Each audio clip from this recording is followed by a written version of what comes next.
Hi Virgo! Kamusta? Welcome back to Pinay Angel Tarot. This is your February katawaran para sa mga Virgo, Sun, Moon, Rising, and Venus General Love Reading. Kaya maaaring mag-resonate ito, hindi. Tingnan natin ang energies connected sa'yo sa love life mo. Kamusta kayo guys? Comment present para alam kung nanonood kayo.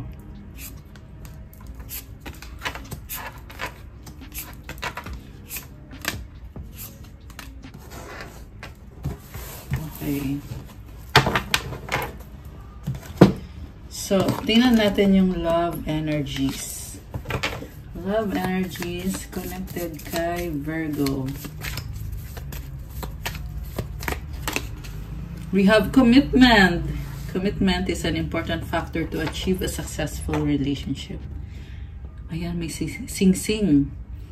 So, baka magpropose itong person na to. Kaya merong sing-sing. Or baka nga ay nagpropose na, baka engaged na kayo, yung iba naman ay kasal na. Power, the power of love is like a magnet drawing souls together. Strong soulmate or twin flame connection yung nasagap natin. And there is so much attraction. We have embrace. Ang cute naman, embrace what destiny has in store for you. So, you really care for each other. Okay. Komportable kayo sa isa't isa. We have spiritual. Your spiritual journey is beginning. I love this. Okay. Isa pa. One more for Virgo. Remarkable. Sing-sing ulit oh. Notice everything remarkable about your relationships. Merong music notes. Okay. Isa sa inyo ay mahilig sa music. Gusto din lumabas ng isang to. Temptation. Think carefully about the situation. So, parang merong, yeah, this is attraction. Something na parang feel mo hindi mo ma-resist itong person na to. From the tarot, overall energy, sa bottom of the deck is the devil. Okay, strong attachment, attraction. Okay. Stress din to, guys. Okay. So, we have Four of Cups, the Empress, Two of Wands, King of Cups, Four of Wands. Meron kayong mga disagreement nitong taong to at hindi ka masaya, pero nagmamahalan kayo eh, sa totoo lang. There is harmony, balance, and stability sa connection nyo. Kaso lang may mga bagay na hindi kayo nagkakasundo. Tingnan mo siya, oh, kasi mangot. And yung other person is trying to offer something, peace offering. Okay. And nakita ko sa'yo, Virgo, hindi mo pinipilit yung mga bagay-bagay when it comes to this relationship. Nandito si Empress eh, you know your worth and your value. At you're just waiting for the right moment. Mahal mo tong taong to. Actually, mutual love naman, in fairness. Mahal niyo isa't isa. Pero this is someone na mahilig mag-party. Okay, connected siya sa mga tao sa paligid niya. May mga kaibigan na nakikita ko nagsiselebrate. So, siguro merong struggle din about dealing with other people. Baka merong pagsiselos na nangyayari. And then, yeah, this is someone na mahilig mag-party. Pero, it's very clear na committed siya sa'yo, itong taong to. Yung alam, may mga bagay na hindi kayo nagkakasundo, which is nagkakos ng stress sa inyong dalawa. So, teka. Tingnan pa natin yung ibang cards. Two of Swords, Ace of Pentacles, Five of Pentacles, the Hermit, and the World. So, meron nagdadalawang isip tungkol sa bagong simula. Kasi may trust issue at gustong mapag-isa ni Virgo. At merong transformation, merong glow up. Merong ending ng isang cycle at merong bagong simula. So,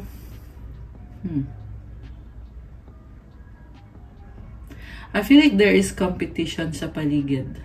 Connected sa mga tao. Okay, mukhang yan yung pinaka-stress mo. Katanggalin natin ito. Tingnan natin, bakit nga ba? Bakit andito yung the devil energy?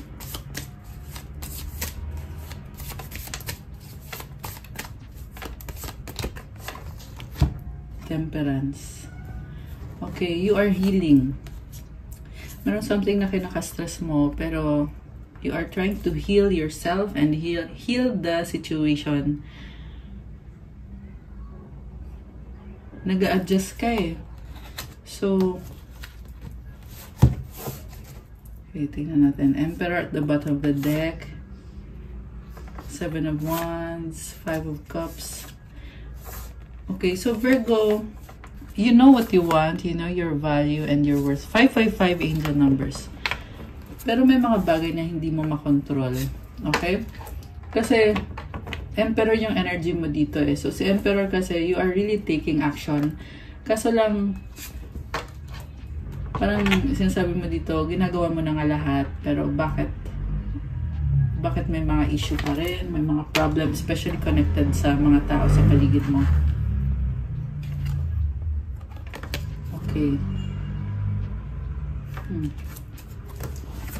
Tingnan natin na. Ano tong pinaproblema ni Virgo?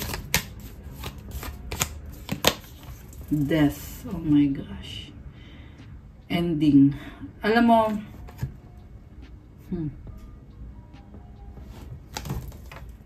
ending.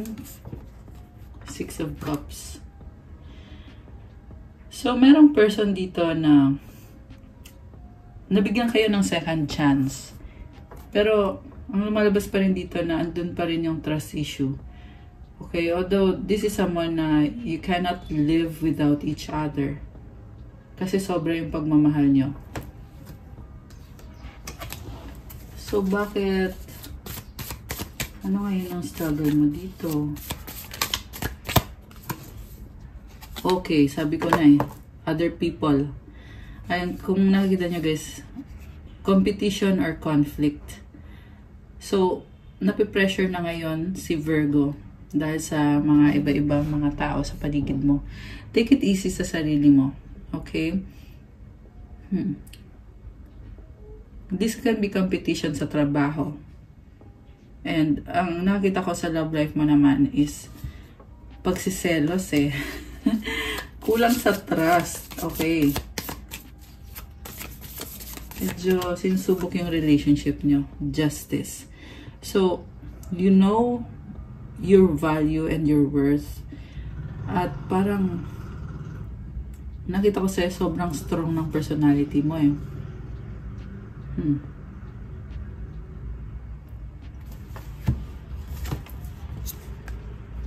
Okay, 3 of Swords. Oh my gosh. Paulit-ulit yung energy about third party, about other people. Alam mo, sinasabi dito, sobrang strong mo. Yung problem dito is the way mo tingnan yung sitwasyon or the way ka mag-isip.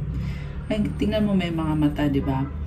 Minsan, the way ka kasi mag-isip is negative. Nasasaktan ka. Okay. So, ano bang nangyari dito? Nagdadalang isip ka tungkol sa bagong simula kasi mahal mo yung taong yan at gusto mo mag-try kayo ulit pero feeling mo ay mag-isa ka, merong long distance, yung iba sa inyo magkalayo kayo, kaya na-feel mo parang mag-isa ka, kulang sa communication or hindi ganun ka-clear yung pag-uusap nyo. Mukhang parehong busy sa kanya-kanyang trabaho pero pangarap nyo ang isa't isa. And gusto mo kumonek sa taong yan, at the same time gusto mo ring mapag-isa. So, medyo conflicting ka rin. And I feel ko dito na hindi nagtutugma yung schedule nyo, guys. At the same time, nakita ko yung mutual love sa inyong dalawa.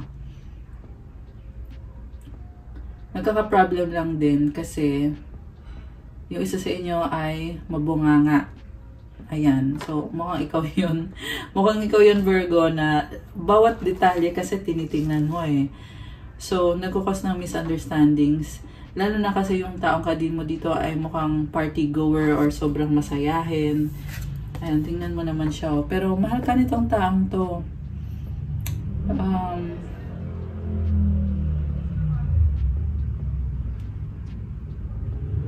Bakit naka siya? Tingnan mo yung suot niya, oh. Parang may corona. Okay. Something about the sexuality ng person na yan. I don't know kung duda ka ba sa kanya, kung straight ba siya, kung may ganyan bang issue.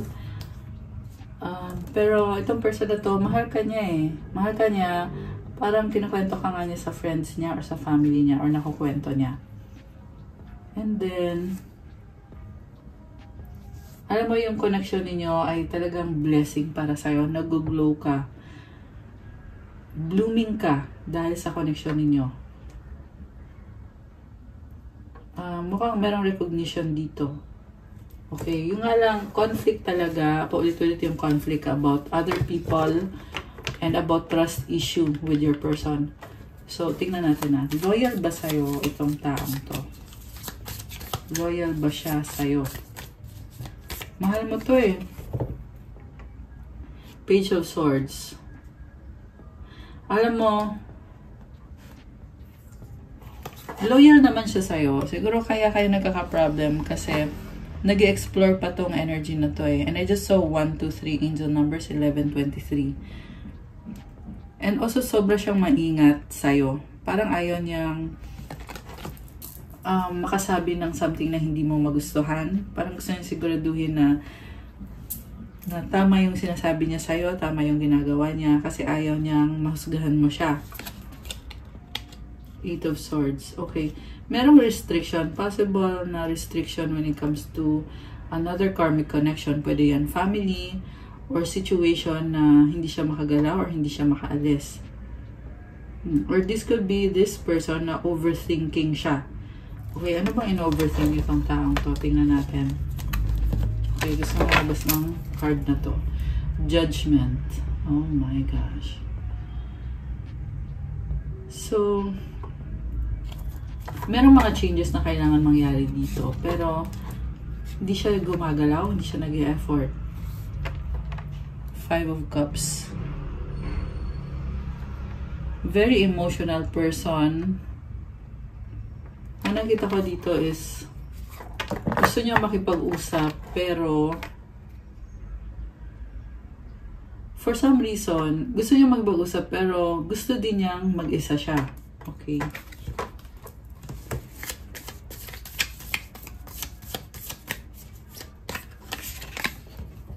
Nine of Swords. Oh my gosh. Overthinker.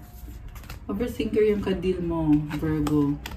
Page of Cups. Also medyo immature. Baka mas bata siya sa'yo. Or medyo immature. Oh, okay. There is happiness and positivity. Alam mo, kahit medyo overthinker nga talaga tong taong to. Pero, this is someone very optimistic, masayahin. And you energize this person or kayong dalawa na i-energize nyo yung isa't isa. Parang feeling cute lang siya dito. Feeling cute. Okay. And then, 4 of Swords.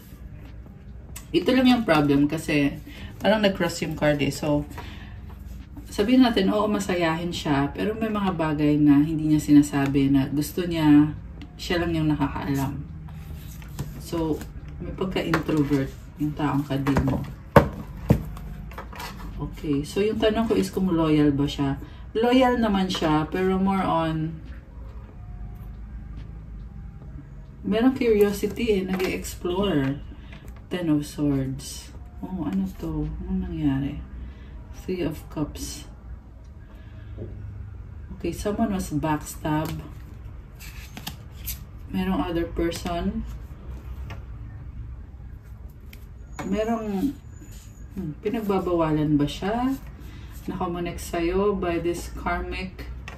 Okay. The Hangman in reverse. So, pag naka-reverse si Hangman,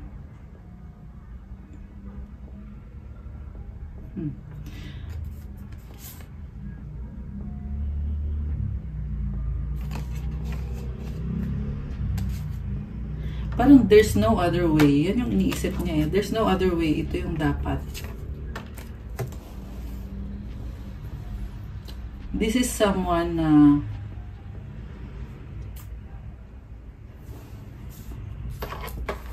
I'm hearing codependent. So, possible na codependent sa family niya or sa mga kaibigan niya.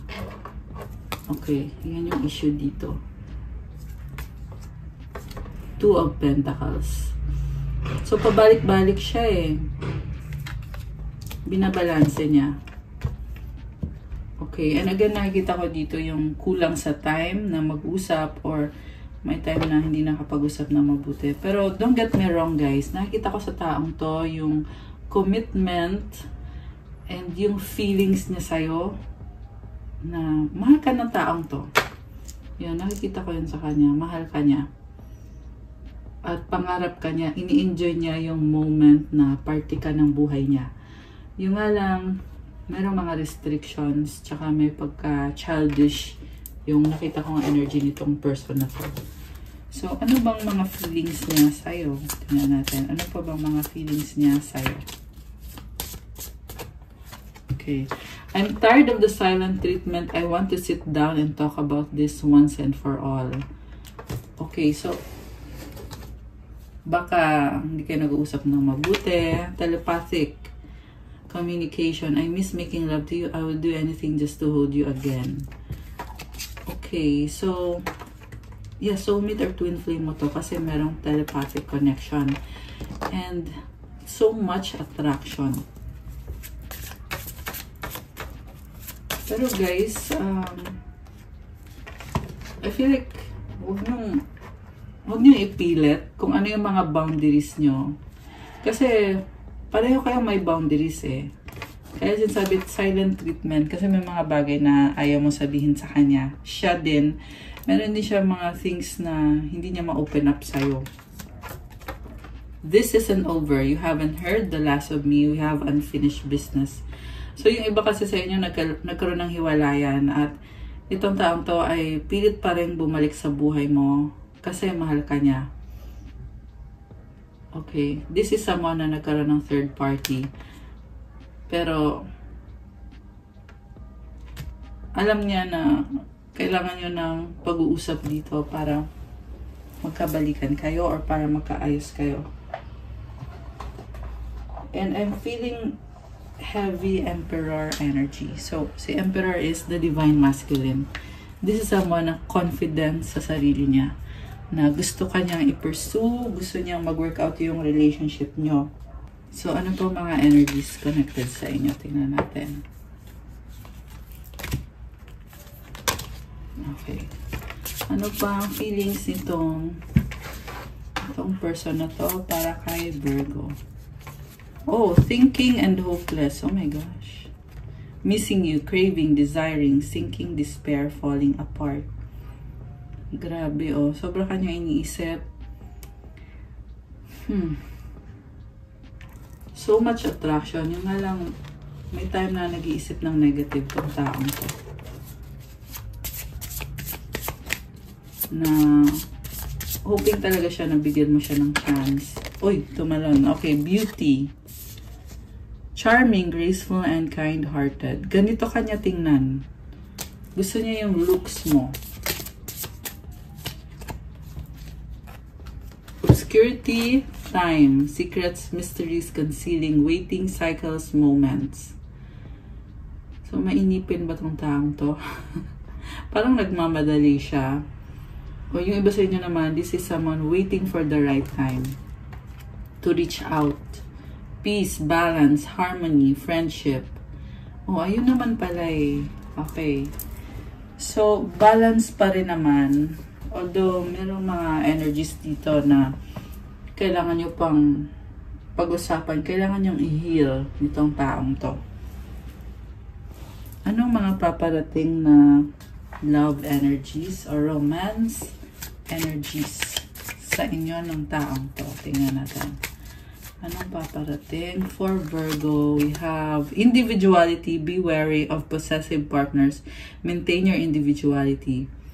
So, You want to enjoy your freedom. Okay? Ayaw mong kontrolin ka.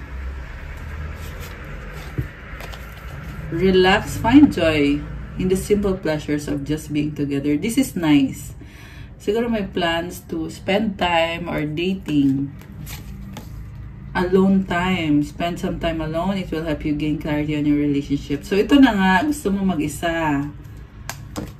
Okay, parang minsan mas gusto mong mag-isa kaysa makipag-usap sa taong yan. Okay. Kuha tayo ng mga energies pa na paparating sa Virgo. Galing dito sa Oracle deck na to na ginawa ko. Okay. Energies for Virgo. Solar plexus chakra. Okay. Something about self-esteem or originality. Okay, nagbubukas yung solar plexus chakra mo. You are someone very authentic. Ano pa? 1, 2, 3, 4. Oh, very persistent, patiently waiting si Virgo. I can see you really trying your best para ayusin yung buhay mo at making sacrifices para mag-work out itong connection na to. While at the same time, minamanifest mo din yung iba kasi sa inyo, meron ako nakakita dito businessman or someone na strong yung personality ng Virgo na nasagap natin. Root chakra, yeah, busy ka, marami kang ginagawa, marami kang inaayos sa buhay mo. 11-11, I love that. And itong unicorn sumisilip, you are very unique, very, sabihin na natin, kakaiba ka. Ayan, maraming humahanga sa'yo. Yeah, yung iba inisip nila weird ka, pero dun galing yung charm mo eh, na yung iba nga ay naiinggit naman dahil kakaiba ka. Ancestors. Okay, you have very strong ancestors helping you and protecting you. Okay, one more. Wow, my wealth! So, you are attracting lots of money. Okay. One more. Soulmate. Okay, sabi sa'yo, soulmate mo to eh. Blood of Jesus protects you. 144. Okay, energy ng chosen ones to. So, ayan, grabe, oh. Blood of Jesus protects you. You are protected. O, kung merong naiinggit dyan, which is yun yung nasagap natin dito, sinasabi sa'yo na protected ka ni Jesus.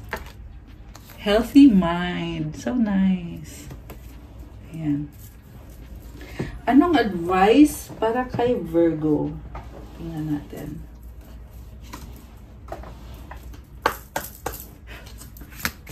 Okay, advice para kay Virgo.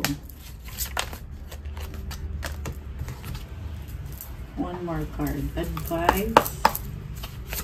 Ay, tumalon. Grabe ah. Okay. So we have, wow, Earth Angel! Oh my gosh! Lumabas yung Earth Angel na card. Thank you, angels, for inspiring me to be more like you. I love this. So as an Earth Angel, you are very helpful and loving sa mga tao sa paligid mo, and at the same time, you stay pure in the eyes of God. At you help heal the world, heal other people. Grabe. You have angels helping you and protecting you at the same time. Ayan o, may angel wings. Nice. And then, wow, you are protected. Archangel Michael. I love this. So you are so very protected. Thank you, Michael, for surrounding me with your protective light. So, i-claim nyo tong energy na to. Comment, I am protected. And syempre, magpasalamat din kayo sa angels nyo. Comment nyo dyan. Thank you, angels, for inspiring me to be more like you. I love this. Magkakulay, oh. It's really synchronized, guys, yung mga energies. So, the last one is being enough. The innermost heart says you are enough, nowhere to go, nothing to get, nothing to change, no need to grow more deserving. You, yes, you are love. Oh my gosh, I love this. Sapat ka na kung ano ka ngayon, kung ano yung naabot mo sa buhay. Wala ka nang kailangan baguhin, hindi mo kailangan ipilit.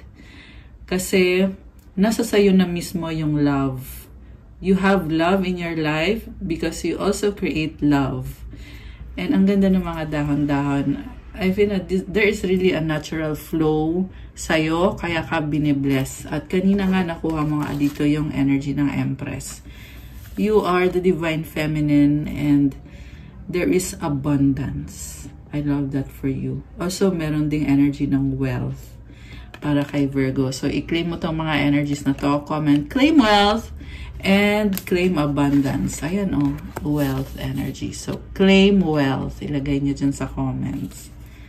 Ayan. Okay, guys. That's all for your kapalaran for February para sa mga Virgo. Thank you for watching. Please like the video, comment, subscribe, and hit the notification bell. Kung nag-resonate kayo at kailangan nyo ng more information, you can book a private reading.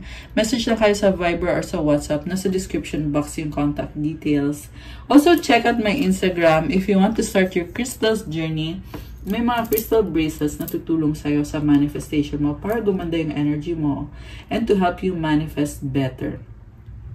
So, tingnan nyo na lang po doon at i-message nyo na lang ako. Pa-follow din ang Instagram ko kasi kailangan ko yung support nyo. Thank you, Virgo! Have a good day. God bless you all. And stay safe. I love you guys. I'll see you again soon. Good night and God bless. Bye!